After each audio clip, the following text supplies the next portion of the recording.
पंतप्रधान नरेंद्र मोदी यांनी तिसऱ्यांदा शपथ घेतल्याने महादेव मंदिरात अभिषेक करून 25 किलो साखर वाटप करण्यात आला।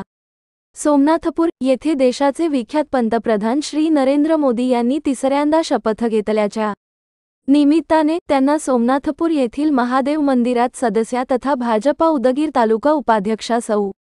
शिवकर्णा अंधारे यांच्या वतीने महादेवाचे अभिषेक करून 25 किलो साखर वाटण्यात आली।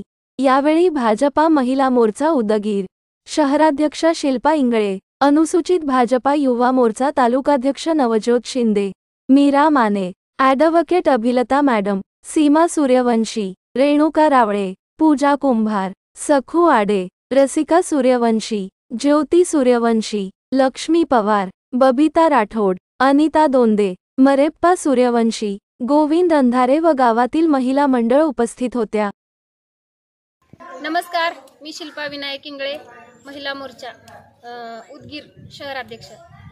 आज आम्हाला खूप आनंद होत आहे। मोदीजी तिसऱ्यांदा पंतप्रधान पदाची शपथ घेतल्यामुळे आम्ही सर्वजण एकत्र येऊन साखर वाटप करत आहोत। मोदीजींचे बरेच काही काम आहेत। महिलांसाठी तर फार मोदीजींनी पुढाकार घेतलेला आहे।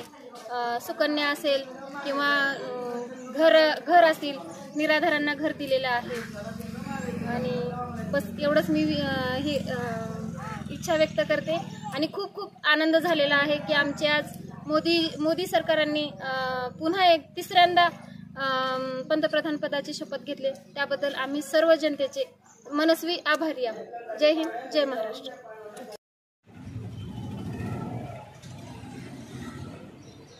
देश का नेता कैसा हो? नरेंद्र मोदी जैसा हो। देश का नेता कैसा हो? नरेंद्र मोदी जैसा हो। भारतीय जनता पार्टीचा विजय असो। भारतीय जनता पार्टीचा विजय असो।